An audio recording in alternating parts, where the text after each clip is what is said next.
Everyone, सभी प्यारे बच्चों का अगेन वेलकम करता हूँ। सैटरडे यानी शनिवार स्पेशल क्लास करते हैं अपने सैटरडे को। डर निकालो और इंग्लिश पढ़ना सीखो। अब ये डर निकालो पढ़ना सीखो सिर्फ थंबनेल बनाने के लिए नहीं लिखा गया है। जो लिखा है वही काम इस क्लास में अपने करेंगे। मैं आपको सेंटेंसेस दिखाऊंगा। अगेन ये बड़े बड़े सेंटेंसेस, ये बड़ा सा सेंटेंस, और हर सेंटेंस को आप idea by idea, phrase by phrase, clause by clause break करेंगे और क्लैरिटी से आप समझ पाएंगे सेंटेंस कैसे बना है, इसका क्या मीनिंग है। बस यही चीज़ आपके दिमाग से डर निकालने वाली होती है। जिस बच्चे ने इस आर्ट को सीख लिया, इंग्लिश उसका फेवरेट सब्जेक्ट होता है। एज अ टीचर ये क्लास मुझे बहुत पसंद है पर्सनली, क्योंकि इसमें अपनी मैक्सिमम टीचिंग और मैक्सिमम लर्निंग मैं दे पाता हूँ। तो शुरू करते हैं क्लास को। चैनल को सब्सक्राइब कर लेना, क्लास को एक लाइक देना, शेयर देना। बिल्कुल बेसिक लेवल से एग्जाम्स की आपको प्रिपरेशन चैनल पे करवाई जाती है। फर्स्ट सेंटेंस है अपना, पहले इसको नॉर्मल तरीके से पढ़ो, ठीक है। मीनिंग निकालेंगे, पहले पढ़ो इसको।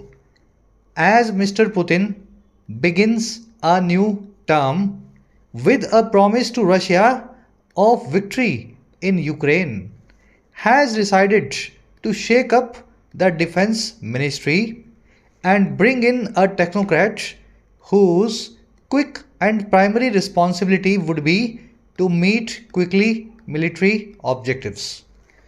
बड़ा ही लंबा, ये देखने में छोटा लग रहा होगा आपको, पढ़ोगे तो पता लगेगा। इसमें 3-4 आइडियाज़ हैं। खाली पढ़ने से सेंटेंस पढ़ना नहीं होता, आपको 100% मीनिंग निकलना चाहिए, ठीक है। मीनिंग निकालना इसका सीखते हैं। देखो, अगर ये सेंटेंस का मीनिंग निकालना चाहो, इस सेंटेंस को आपको कुछ इस तरह का देखना चाहिए। अब मैं इसको ब्रेक कर रहा हूँ, हर लाइन में एक अलग आइडिया है, आपको कनेक्ट करते हुए चलना है। सबसे पहले आ रहा है एज। एज का मतलब होता है जैसे ही, ये होता है पहला मीनिंग। और दूसरा मीनिंग होता है क्योंकि या बिकॉज। अगर आपको नहीं पता ना तो लिख लो कहीं, ये नोट्स बना लो। एज कंजंक्शन 2 मीनिंग रखती है अंग्रेजी में। पहला मीनिंग जैसे ही, दूसरा मीनिंग क्योंकि। तो या तो आप जैसे ही वाला मीनिंग लगा लो या क्योंकि वाला मीनिंग लगा लो। ये कंजंक्शन है, 2 सब्जेक्ट्स को मिलाने के लिए आई है। कह रहे जी जैसे ही पुतिन साहब शुरू करते हैं एक नई टर्म को, एक नए कार्यकाल को। पुतिन सब्जेक्ट, बिगिन्स इनकी वर्ब, बिगिन करना, शुरू करना। कह रहा और कैसे करते हैं, ये करते हैं विद अ प्रॉमिस, एक वादे के साथ। और प्रॉमिस किसको है? प्रॉमिस है पूरे रशिया को। और प्रॉमिस किस चीज़ का है? प्रॉमिस है ऑफ विक्ट्री, जीत का। और जीत कहाँ पे? यूक्रेन में। ये जो पूरा फ्रेज आप देख रहे हैं ना, with a promise of victory to Russia in Ukraine, ये पूरा फ्रेज जो है ये है adverbial phrase of manner. Putin नई टर्म को कैसे शुरू कर रहे हैं भाई? कैसे शुरू कर रहे हैं? एक प्रॉमिस के साथ शुरू कर रहे हैं। कैसे का रिप्लाई देने वाला फ्रेज या क्लोज बन जाता है एडवर्बियल फ्रेज या क्लोज ऑफ मैनर। जो कैसे का रिप्लाई करे वो मैनर, जो क्यों का रिप्लाई करे वो रीजन, जो वेयर का रिप्लाई करे वो प्लेस, जो वाई का रिप्लाई करे, जो, समझ गए ना। चलो, तो इतना आपने समझ लिया। अब देखो आगे लिखा हुआ है has decided, mister Putin has decided, ठीक है। सब्जेक्ट नंबर 2 तो पुतिन ही बन जाएंगे और वर्ब हो जाएगी हैज़ डिसाइडेड, वर्ब नंबर 2। और आगे बढ़ो। इन्होंने डिसाइड किया है कि ये शेक अप करेंगे। शेक अप करना यानी हिला के रख देना, इधर वाले को उधर, उधर वाले को इधर, शफल करना। तो ये हिला के रख देंगे डिफेंस मिनिस्ट्री को, रक्षा मंत्रालय को। और ब्रिंग इन करेंगे। देखो डिसाइड किया 2 चीज़ों को, एक तो शेकअप करना और एक ब्रिंग इन करना, लेकर के आना। ब्रिंग इन करना, लाना। एक टेक्नोक्रेट को, एक एक्सपर्ट पॉलिटिशियन को, जो किसी फील्ड में काम कर चुका हो, उस फील्ड का सब कुछ जानता हो और बाद में पॉलिटिशियन बन जाए, तो वो एक टेक्नोक्रेट को बुलाएंगे। और ये वही टेक्नोक्रेट होगा जिसकी फटाफट और मेन रिस्पॉन्सिबिलिटी होगी। देखो रिस्पॉन्सिबिलिटी बन जाएगा सब्जेक्ट नंबर 3, वर्ब बन जाएगी वुड बी। रिस्पॉन्सिबिलिटी उसकी होगी कि वो मीट करे, जा मिले या पूरा करे फटाफट से मिलिट्री ऑब्जेक्टिव्स को। समझ गए? ये सेंटेंस इस तरीके से बना हुआ है। और क्लैरिटी के लिए एक बार मैं पूरा रिपीट कर रहा हूँ सब्जेक्ट वर्ब के साथ, फिर इसमें ढूंढनी हमें एरर्स जो हमने छुपा के रखी हुई हैं। चले पीछे। एज मतलब जैसे ही, पुतिन शुरू करते हैं एक नए कार्यकाल को। और करते कैसे हैं? एक प्रॉमिस के साथ जो है पूरे रशिया को जीत का, विक्ट्री का यूक्रेन में। कह रहे जैसे ही ये काम नंबर 1 हुआ तब वैसे ही क्या हुआ, पुतिन ने डिसाइड कर लिया है, वैसे ही पुतिन हैज़ डिसाइडेड। और क्या डिसाइड किया है कि वो हिला के रख देंगे डिफेंस मिनिस्ट्री को। अच्छा, और दूसरा क्या डिसाइड किया उन्होंने, एंड लगा के बता रहे हैं, वो ले करके आएंगे एक एक्सपर्ट को, टेक्नोक्रेट को। तो ये दोनों चीज़ें पुतिन ने डिसाइड कर दी हैं, ये भी करूँगा और ये भी करूँगा। और कौन टेक्नोक्रेट होगा भाई ये, इसके बारे में एडिशनल इंफॉर्मेशन भी दी हुई है, जिसकी पहली और सबसे जल्दबाजी वाली रिस्पॉन्सिबिलिटी होगी, फटाफट होने वाली जो रिस्पॉन्सिबिलिटी होगी वुड बी कि वो मीट करे, पूरा करे मिलिट्री ऑब्जेक्टिव्स को, रशिया के युद्ध के मैदान में, जंग के मैदान में जो उनके टारगेट्स हैं उनको, और क्विकली पूरा किए, करे, फटाफट करे। समझ गए गलती कहाँ है इसमें? देखो एज कंजंक्शन है, कंजंक्शन दो सब्जेक्ट्स को मिलाती है। सब्जेक्ट नंबर 1 है पुतिन, सब्जेक्ट नंबर 2 तो कोई दिख नहीं रहा भाई। यहां पे पुतिन ने डिसाइड किया ना, अगर पुतिन ने डिसाइड किया तो पुतिन लिखा होना चाहिए कि नहीं लिखा होना चाहिए। अब आपका दिमाग में सवाल आना चाहिए, सर पुतिन लिखा तो हुआ है, यहाँ दूसरी बार क्यों लिखें? अगर ऐसा है, पुतिन ही इसका सब्जेक्ट है और उसको लिखने की ज़रूरत नहीं है, तो वो तब होगा जब दोनों वर्ब्स एंड कंजंक्शन से जुड़ी होंगी। यहाँ एंड कंजंक्शन दिख रही है आपको? जब भी दो नाउन्स, दो वर्ब्स, दो एडजेटिव्स, दो एडवर्ब्स, है ना, मिलाना हो जब दोनों को, तो एंड लगता है ना। कॉमा तो तब लगता है जब दो से ज़्यादा हो। पहली वाली के बाद कॉमा लगाया, दूसरी वाली के बाद फिर एंड लगा करके तीसरी वाली को लिख दिया। तो यहाँ पे एंड मुझे कहीं नहीं दिख रहा, तो पुतिन की वर्ब ये हो नहीं सकती। अब आप बोलोगे सर यहाँ पे एंड लगा दें फिर तो ठीक हो जाएगा, फिर भी मामला सही नहीं होगा। एंड लगा दोगे तो पुतिन इसका सब्जेक्ट बन जाएगा, लेकिन फिर एज कंजंक्शन का कुछ मीनिंग नहीं रहेगा। एज मिस्टर पुतिन बिगिंस, जैसे ही पुतिन शुरू करता है नए कार्यकाल को, काम नंबर 1, वैसे ही वो डिसाइड करता है कि हिला के रखेगा मिनिस्ट्री को और ले करके आएगा एक टेक्नोक्रेट को। ये जैसे वैसे वाला मीनिंग जो एज से आना है वो एंड लगा के नहीं आएगा। आपको इस एज कंजंक्शन को जस्टिफाई करना पड़ेगा, सब्जेक्ट नंबर 2 को कॉमा के साथ या इंट्रोड्यूस करना पड़ेगा। एंड से पूरा एक क्लोज बन जाएगा और दूसरा क्लोज इस कॉमा के बाद में आएगा, और यहाँ पे सब्जेक्ट नंबर 2 होगा ही। जैसे ही पुतिन शुरू करता है एक नई टर्म, कॉमा, वैसे ही, अब ये वैसे ही मीनिंग अपने आप आएगा एज की वजह से। एज का क्या बोलता है, जैसे ही वैसे ही, वैसे ही वो डिसाइड करता है कि ये दोनों काम वो करेगा। ठीक है, तो यहाँ सब्जेक्ट नंबर 2 आपका गायब है, आपको ही लगाना चाहिए पुतिन के लिए आफ्टर दैट कॉमा। चलो एक से एक एरर और है इसमें, ये तो आपने देख ही ली। देखो मीट करना यानी किसी से मिलना। आप मिले एक दोस्त से तो मेट अ फ्रेंड या मीट अ फ्रेंड। ईट मतलब खाना, अगर आपने एप्पल खाया तो यू एट एन एप्पल। देखो एप्पल जो है इस ईट नाम की वर्ब का ऑब्जेक्ट है, क्योंकि ये रिप्लाई कर रहा है व्हाट का। आपने क्या खाया? मैंने एप्पल खाया। और फ्रेंड जो है इस मीट नाम की वर्ब का ऑब्जेक्ट है, क्योंकि ये रिप्लाई कर रहा है होम का। आप किससे मिले? मैं अपने दोस्त से मिला। Whom did you meet? I met my friend. What या होम से जो नाउन्स अपनी वर्ब का रिप्लाई करें, वो नाउन्स होते हैं उन वर्ब्स के ऑब्जेक्ट। और हमेशा याद रखें, वर्ब और उसके ऑब्जेक्ट के बीच में कभी एडवर्ब नहीं आ सकती। देखो यहाँ पे मीट करना है मिलिट्री ऑब्जेक्टिव से, करना है कि नहीं करना?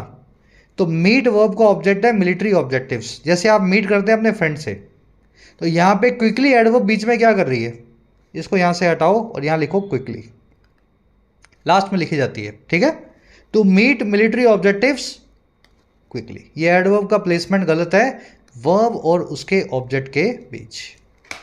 चलिए 2 एरर्स हो गई। सेंटेंस आपने देखा, सबसे इजी वाला यही था। अब आते थोड़ा सा कॉम्प्लिकेटेड वाला, इससे एक लेवल और ऊपर। क्लास को एक लाइक और एक शेयर जरूर से देना। टेलीग्राम ग्रुप को ज्वाइन करने के लिए आपको @YourEnglishTutor टाइप करना है, टेलीग्राम में आपको ग्रुप मिल जाएगा। साथ ही YT ऐप पे आप तैयारी कर सकते हैं अपने एग्जाम्स की, चाहे SSC हो, डिस्क्रिप्टिव राइटिंग हो, UPSC का हो या बैंकिंग का हो। ऐप का लिंक कमेंट सेक्शन में दिया गया है। राइटिंग के कोर्स में आप सीख सकते हैं राइटिंग, लगभग 60 से 70 घंटों में फ़ायदा आप ले सकते हैं इस कोर्स का। यूपीएससी के कोर्स में आप अपना मीडियम चेंज कर सकते हैं, किसी और लैंग्वेज से इंग्लिश में माइग्रेट कर सकते हैं। यूपीएससी के सभी एस्पेक्ट्स कवर्ड हैं, answer writing, essay writing, descriptive writing, CSAT. SSC और बैंकिंग के कोर्स में आपको सारे वैरायटी के क्वेश्चन सोल्व करना सिखाया जाता है। 100 से 1.25 घंटों के कोर्सेज हैं, आप भरपूर अपनी प्रैक्टिस कर सकते हैं। कोई क्वेश्चन हो, क्वेरी हो, टीम का नंबर है व्हाट्सएप, आप इस नंबर पे टीम से जुड़ सकते हैं वाया व्हाट्सएप। चलो, while Mr. Assange's critics, including notably the US government, point out that he did not redact names in his expose, thus allowed Washington। इसको अपने को ब्रेक करना है, ये बहुत लंबा सेंटेंस है। कह रहा है जी while एक कंजंक्शन है, इसका मतलब है जहां। while जो है हमेशा एक विरोधाभास दिखाएगी। जहां ऐसा था वहां ऐसा हो गया, जहां बहुत बारिश हुई, जहां बहुत बादल थे फिर भी बारिश नहीं हुई, जहां वो बहुत अमीर आदमी था फिर भी वो साइकिल से जाता था। समझ रहे हो आप, एक विरोधाभास, एक पैराडॉक्स आपको दिखाने के लिए, कॉन्ट्राडिक्शन दिखाने के लिए वाइल कंजंक्शन का इस्तेमाल किया जाता है। तो ये कंजंक्शन शुरू में आ गई तो मतलब सेंटेंस में कॉन्ट्राडिक्शन जरूर आएगा। आगे बढ़ो। जहां मिस्टर असांजे के जो क्रिटिक्स हैं, क्रिटिक का मतलब होता है आलोचक, और ये कौन कौन है? देखो, इस कोमा के बाद में और इस कोमा के बीच में इन क्रिटिक्स के बारे में एडिशनल इंफॉर्मेशन दी है। कह रहा है जिसमें नोटेबल तौर पे अगर देखा जाए, ध्यान देने वाले तौर पे देखा जाए, तो अमेरिका की सरकार भी शामिल है। कह रहा है जी जहां असांजे के जो क्रिटिक्स हैं, सब्जेक्ट नंबर 1 बन गया क्रिटिक्स, वो ये पॉइंट आउट करते हैं, इस चीज़ की तरफ इशारा करते हैं। समझ गए? क्रिटिक्स कौन है? जिसमें नोटेबल तौर पे अगर देखा जाए, ध्यान देने वाले तौर पे देखा जाए, तो अमेरिका की सरकार भी शामिल है इन क्रिटिक्स में। कह रहा है वो पॉइंट आउट करते हैं, और क्या पॉइंट आउट करते हैं? दैट वो ये कि इस आदमी ने, असांजे ने रिडक्ट नहीं किया। रिडक्ट करना यानी निकाल देना, माइनस कर देना, हटा देना। इस आदमी ने हटाया नहीं, माइनस नहीं किया नामों को अपने एक्सपोज में। देखिए, एक्सपोज है ये जो वर्ड है ना, इसका मतलब होता है बड़े स्केल पे किसी चीज़ का भांडाफोड़। आपने किसी स्कैंडल को, किसी सीक्रेट इंफॉर्मेशन को, डॉक्यूमेंट को बड़े स्केल पे लेकर के आए आप, हजारों लाखों लोगों के उसमें नाम है ना। तो कह रहे ये जो एक्सपोज इसने किया था असांज ने, उसमें इसने नामों को नहीं हटाया, जो नाम लिखे हुए थे वही के वही डाल दिए, ताकि उन नामों को आज भी कोई भी आदमी पूछ सके उनसे जाकर के आपने ऐसा किया।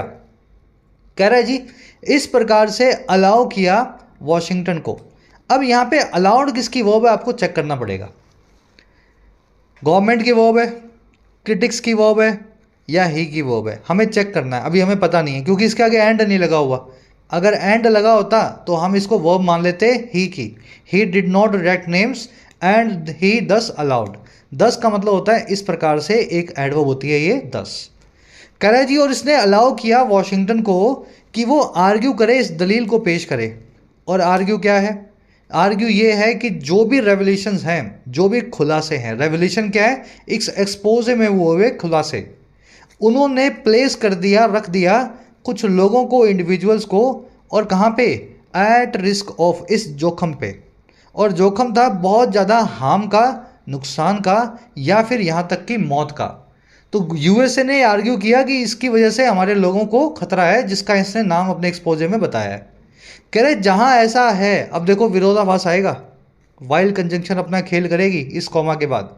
कह रहे जहां ये सब है हम मानते हैं, वहीं पे जो पब्लिकेशन है, सब्जेक्ट नंबर 4, इन्हीं डॉक्यूमेंट्स का, उसने रेज कर दिया, वर्ब नंबर 4 खड़ा कर दिया क्वेश्चंस को, सवालों को, और सवाल थे ले करके ह्यूमन राइट्स वायलेशंस को। ह्यूमन राइट्स आप समझते हैं, है ना? समझे इस सेंटेंस को? लंबा है लेकिन देखो हर ख्याल को, हर आइडिया को हमने कनेक्ट किया। एक बार बैक ले चलता हूं आपको, फिर से एक बार देखो कैसे बना हुआ है। वाइल से शुरू हुआ है, मतलब विरोधाभास होगा, पैराडॉक्स होगा, जहां ऐसा है वहां ऐसा है ना, इस तरीके से।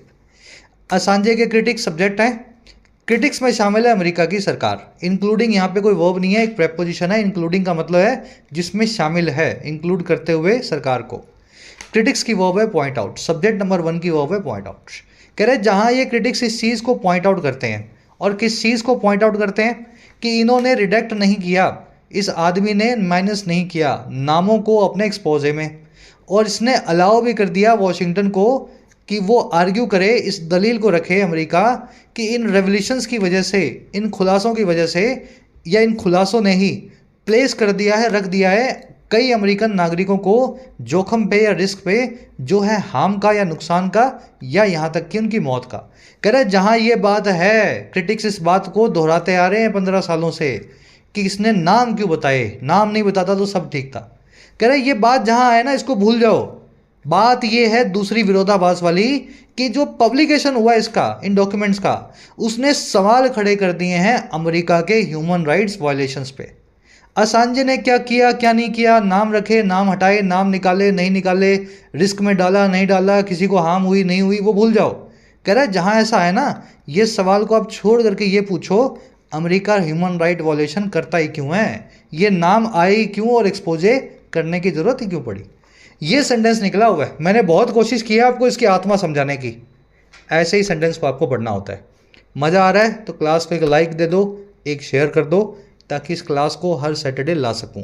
जब आपका प्यार, जब आपका रिस्पॉन्स कम होता है, मैं उस क्लास को डिसकंटिन्यू कर देता हूं, है ना। जिस पे मेहनत उसी काम पे करें जो आपको पसंद आ रही है, वो आपके लाइक से आपको पता लग जाएगा। चलो, अब इसमें गलती जो थी ये थी अलाउड। ये अलाउड किसकी वर्ब बन रही है हमें नहीं पता लग रहा।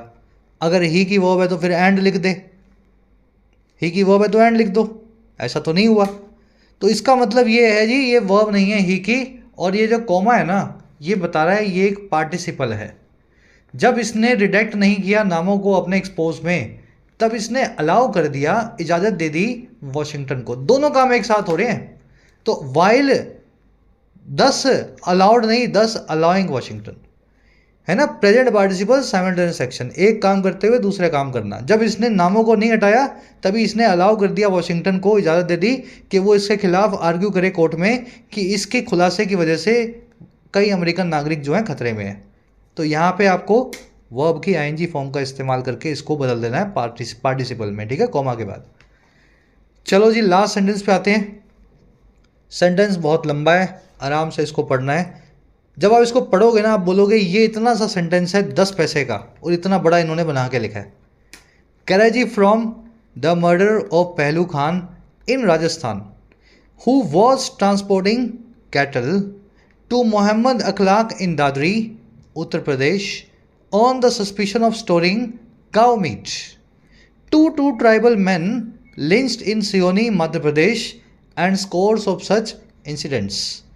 The venality of those committing the murders has been masked by the acuity by the law enforcement agencies in implementing slaughter laws to find a pretext for these acts while not bringing those responsible to book. लंबा sentence, complicated sentence, nightmare, बुरा सपना वाला sentence. अब देखो इसको अपने कैसे 10 पैसे का सेंटेंस बनाते हैं। कह रहा है जी, फ्रॉम से लगा के बता रहा है टू, फ्रॉम इस मर्डर टू मोहम्मद अखलाक। अपने बोलते हैं ना from Delhi to Banaras, from Delhi to Banaras, from Mumbai to Ahmedabad, ऐसा अपने बोलते हैं ना। फ्रॉम टू का अपने पेयर बनाते हैं। कह रहा है जी, फ्रॉम इस मर्डर, मर्डर है पहलू खान का, राजस्थान में जो हुआ, यहाँ से लेकर के और कहाँ तक, टू मोहम्मद अखलाक, मोहम्मद अखलाक के मर्डर तक जो हुआ दादरी में, उत्तर प्रदेश में। और कह रहा है जी वो क्यों हुआ। देखो, मोहम्मद अखलाक का तो बाद में बताएगा, पहले पहलू खान का बता रहा है। कह रहे ये वो पहलू खान था जो ट्रांसपोर्ट कर रहा था, ले जा रहा था कैटल को, जानवरों को। बस इसको पकड़ा अलवर के आसपास, जयपुर के आसपास, उसको पूछा कि भाई ये जानवर तुम काटने के लिए ले जा रहे हो, नाम भी तुम्हारा पहलू खान है, ज़रूर तुम गाय का गोश्त खाते हो, मांस खाते हो, तो तुम्हें लिंच करेंगे। तो ये मर्डर से लेकर के इस आदमी का जो अपने सिर्फ जानवर लेके जा रहा था, ट्रांसपोर्ट कर रहा था एक जगह से दूसरी जगह, कह रहा है यहाँ से मोहम्मद अखलाक तक, टू मोहम्मद अखलाक। और ये कौन सा आदमी है भाई अखलाक। कह रहे जी इसका मर्डर हुआ सस्पिशन पे, इस शक पे, जो था स्टोर करने का काऊ की मीट को। इस पे इसलिए लिंचिंग हुई, इसको इसलिए मारा गया क्योंकि लोगों को लगता था इसके घर में गाय का मांस इन्होंने फ्रिज में रखा हुआ है। कह रहा है जी यहाँ से लेकर के यहाँ तक। अब ये रुका नहीं यहाँ, और कह रहा है जी यहाँ से लेकर के यहाँ तक।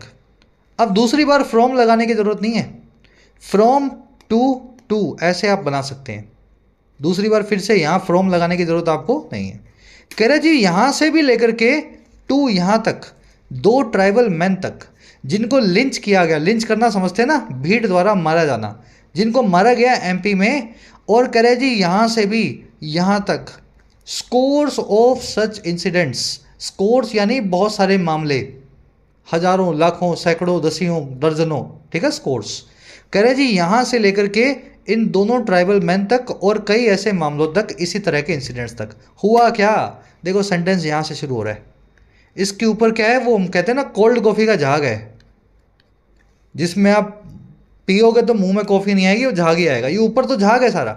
कह रहे जी ये पूरी अगर फिल्म देखें यहाँ से लेके यहाँ तक, तो जो विनैलिटी है, विनैलिटी मतलब करप्टेबिलिटी, आपके अंदर का करप्शन, आपके अंदर की घिनौनापन मान लो उसका, ठीक है। कह रहे जो घिनौनापन है, विनैलिटी है, उन लोगों की जो मर्डर करते हैं, जो जीव हत्या करते हैं, इंसान हत्या करते हैं। कह रहे वो विनैलिटी मैच्ड है, उसको बराबरी तौर पे मैच किया गया है। और किसके द्वारा? उस एक्यूटी के द्वारा। एक्यूटी का मतलब होता है तेज दिमागी, इंटेलिजेंस, एक्यूटनेस, शार्पनेस।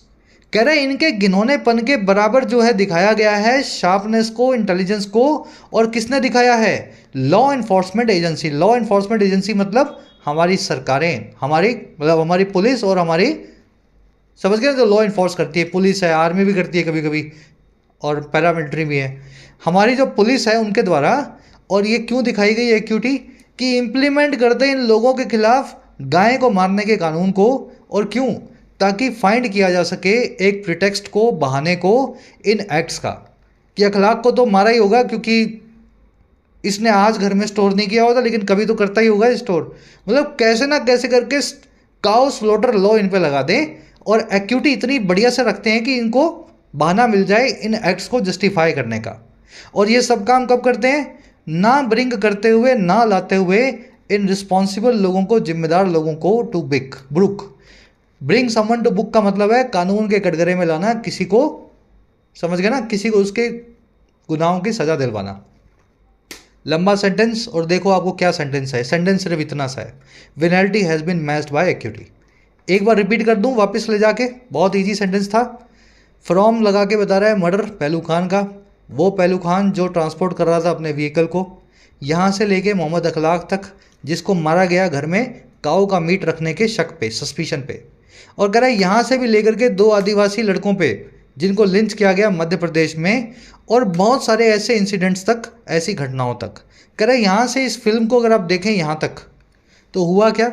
जो घिनौनापन है उन लोगों का जो हत्या करते हैं, इंसान की मर्डर करते हैं, उस घिनौनेपन के बिल्कुल बराबर मैच किया है पुलिस ने अपनी इंटेलिजेंस को, अपनी एक्यूटी को, लॉ इन्फोर्समेंट एजेंसीज ने। और क्यों लगाया अपनी एक्यूटी को बराबर में? उसी घिनौनेपन के बराबर अपनी एक्यूटी इसलिए लगाई है, अपनी इंटेलिजेंस इसलिए लगाई है कि आप इम्प्लीमेंट कर दें काऊ के स्लॉटर लॉज को, काऊ को मारने के कानूनों को, ताकि कोई बहाना मिल जाए, फाइंड कर सकें इन सभी घटनाओं के घटित होने का। और साथ ही साथ आप ना ब्रिंग करें, ना लेकर के आएँ जिम्मेदार लोगों को टू बुक, कानून के कटघरे तक, ये बहाना आपको मिल जाए। समझ गए सेंटेंस? कोई एरर नहीं है इसमें। ये मैं आपको दिखाना चाह रहा था कि 105 वर्ड के, 110 वर्ड के सेंटेंस भी जो होते हैं वो किस टाइप, मेरे को नहीं पता कितने वर्ड्स हैं इसमें, मोर देन 50 तो होंगे ही। तो ये सेंटेंसेस भी ऊपर जो है एडिशनल इन्फॉर्मेशन लेके चलते हैं, और मेन सेंटेंस आगे कहीं जा कर के होता है। कैसी लगी क्लास आपकी आज की? इन क्लासेस में आपको थोड़ा एक्स्ट्रा एफर्ट दिखता होगा मेरा, है ना, और मैं चाहता हूँ कि मैक्सिमम बेनिफिट आप इनका ले सकें। जो बच्चे क्लास पूरी देख रहे हैं पीडी लिख करके बताया करो सर पूरी देख ली। और अगर क्लास आपको ऐसे ही हर वीक चाहिए, पीडीआई लिख देना, ये आपका वोट देने का तरीका है। पीडीआई यानी पूरी देखी और इंटरेस्टिंग भी लगी। I want more of these classes every week. Comment section में आपके कमेंट्स को हम ज़रूर से पढ़ते हैं और काउंट करते हैं आपके फीडबैक को। अंटिल देन, कल आपसे लेंगे मुलाकात कल की क्लास में। जिन बच्चों को कोर्सेज की ज़रूरत है, एक्स्ट्रा क्लासेस की ज़रूरत है, you can take the benefits of the courses. Application को डाउनलोड करें, YT ऐप को, आपको राइटिंग का, SSC का और बैंकिंग का, इनफैक्ट UPSC का भी कोर्स मिल जाएगा। अफोर्डेबल कोर्सेज है, मेहनत करना चाहते हैं तो ऐप को डाउनलोड करें, कमेंट सेक्शन में लिंक रखा गया है, you can take the benefits. चलिए, अंटिल देन साइनिंग आउट।